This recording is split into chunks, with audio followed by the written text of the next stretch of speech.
All right, hello, and welcome back to my topic 4 American Revolution Area of Study 1 explanation videos.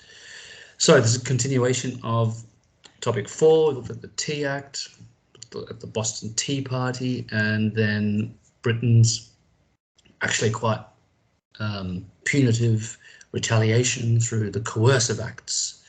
And then the Quebec Act, which is all part of the Coercive Acts, would need to be seen part of the Coercive Acts.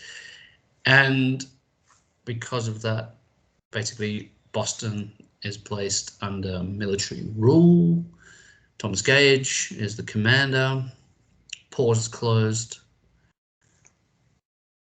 The assembly, so the government, the colonial government, is disbanded. There's martial law in place. Also, trials by jury in Boston has been moved to London, so they can't. So basically, their justice system has been disbanded. Also, and then the Second Quartering Act has come in. So Bostonians, Massachusetts, so New Englanders in Massachusetts, Boston in particular, have to house British troops again. And the Quebec Act comes in, which places Quebec under the same kind of rule, and this doesn't just alarm the patriots in Massachusetts, but in all of the colonies. So this is what we're up to.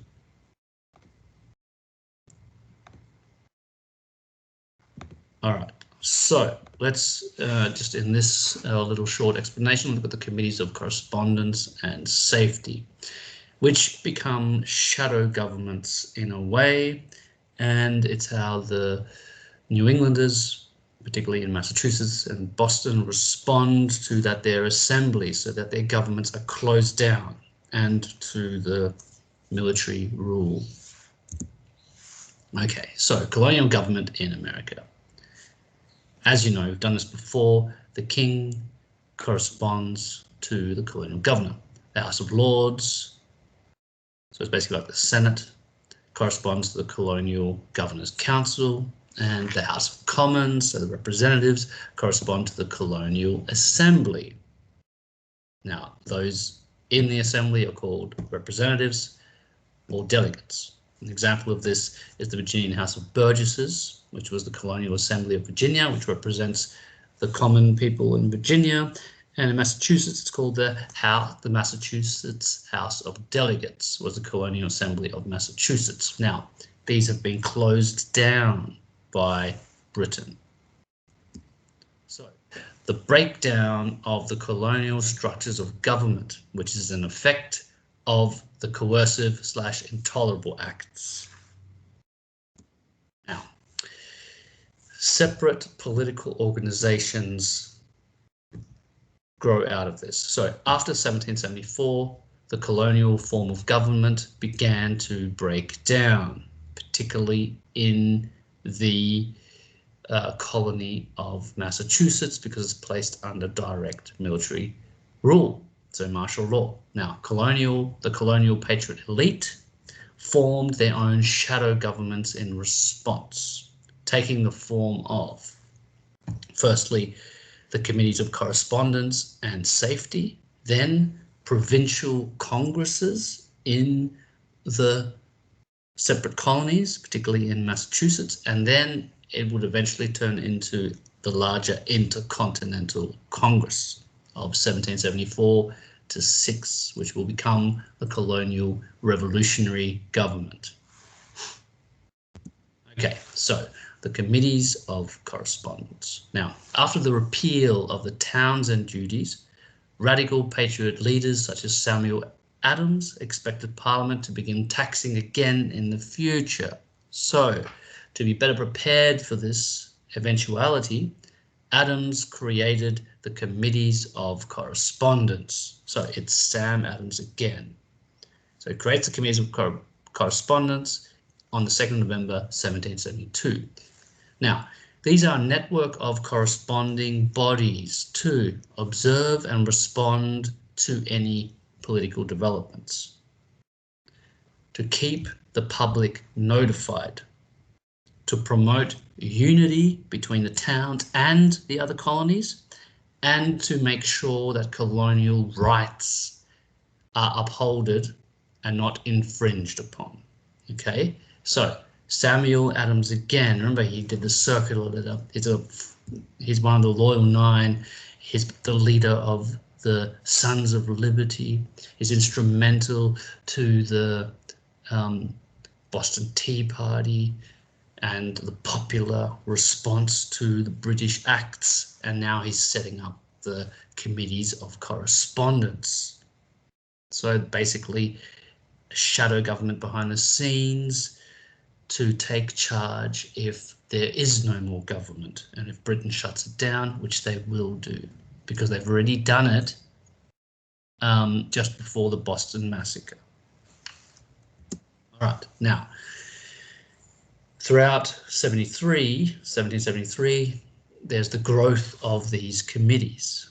Now, by mid-1773, 50 Massachusetts towns had their own committees. Other colonies would follow suit, and by February 1774, every colony except Pennsylvania and North Carolina had committees. So that's 11 of the 13 colonies. Now, in the event of another crisis, it was envisioned that these committees would, one, would rapidly distribute information between each other and would then come up with a unified response and how to respond to whatever crisis is going on. So it's political organization in a time of crisis when there is no political organization. So basically when it's being disbanded. Committees circulated political grievances through letter writing campaigns. Now, there were also meetings in town halls, in churches and in taverns where people looked for news and guidance. Now, meetings gave opportunities for correspondence between the towns and the colonies through their letter writing, documents to be drafted, also orders to be issued to militia. So they began organizing their own militia, so their own armies, request for supplies, and also stockpiling of weapons, and to ensure the safety of the other colonists who they are now trying to support and represent. Now, all of these committees expressed the need to defend their rights and make preparations for war, if need be, against Britain. And this will happen during the Coercive Acts. So, these committees basically became shadow or counter governments. So in late March 1774, Sam Adams stated that colony communicates with colony. The whole continent has now become united in sentiment and in opposition to tyranny. So basically to Britain's measures because of the Coercive Acts. Now, Adams correctly identified the significance of the committees of correspondence in fostering intercolonial solidarity. So basically you have to see that Adams is setting this up in a response to what happened in 1770 when Britain moves its troops into Boston and disbands the colonial governments, so the colonial assemblies for the first time, and then we've got the Boston Massacre. And in a response to that, Adams sets up the committees of correspondence, and then they start to grow and become really important. And then when Britain shuts down because of the Coercive Acts, the assemblies again in 1774, so after the Boston Tea Party, all this is in place and then takes over behind the scenes. So by 1775, the committees of correspondence had been supplanted in importance by the committees of safety. So basically the committees of correspondence then turn into the committees of safety during the crisis of the Coercive Acts, which assumed full governmental power of each colony while the old colonial governments fully collapsed. So During the Coercive Acts, Britain basically gets rid of the colonial governments in Massachusetts, but the committees of correspondence are already in place by Sam Adams, and then they basically turn into, during the crisis, into the committees of safety and basically become the secret revolutionary government in a way of Massachusetts. Now, the committees of safety originally formed to monitor British troop movements. So they basically became paramilitary bodies that secured arms and munitions and trained local militia in preparation for hostilities with Britain. So they're getting ready for conflict and to defend the colonies. So they're getting ready to ensure the safety of the colonists. Now, they also became the executive body of the provincial congresses with the power to pass laws before the Declaration of Independence in July 1776. So basically, these committees of safety basically become the ruling body and the ruling government, so to speak, of the provincial congresses. Now, the provincial congresses are basically the governments of each colony once Britain disbands them, particularly in Massachusetts. So, what is the importance of the committees of safety? Now, in late 1776, committees of inspection and safety, we just call them the committees of safety, were established across the colonies in accordance with the Continental Association. So, see topic 4.8, which is the First Continental Congress. Now, the role was to enforce the boycott of British goods. Now, by spring of 1775, some 7,000 colonists were serving in these committees, particularly in Massachusetts. Now, in Massachusetts, there were 160 town committees involving 1,600 people. So this was significant. Thus, ordinary Americans were now directly involved in politics. Now, the committees also acted as revolutionary courts. Anyone found not abiding by this association, so by the boycott that they had in place, faced physical intimidation. So anyone who was a loyalist basically might be put on trial by these revolutionary courts. So remember, Britain suspended courts and justice system of the colonies. So these committees also took this on, okay, because Britain suspended it. So basically, these committees have formed to defy the coercive acts.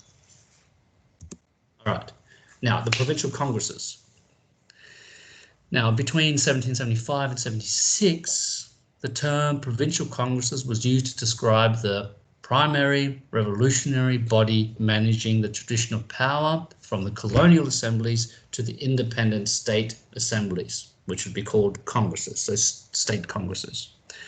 Now, this is basically all happening during the coercive acts because Britain has suspended colonial assemblies.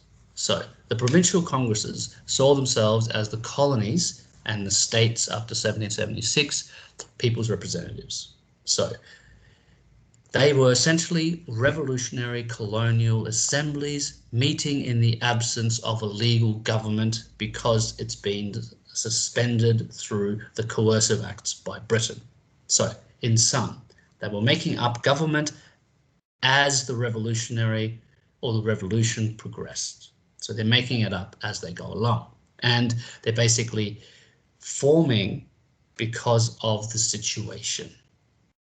And they're responding to the situation. So the committees of safety became then the executive arm of these provincial congresses that formed in response in 1775.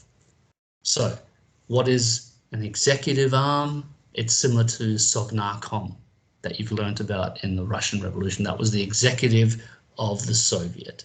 Now, the executive is a branch of government responsible for putting decisions or laws into effect. So, basically, the revolutionary elite, so that means the people basically leading the revolution are in the committees of safety. So they basically are the ones leading the revolution from the top.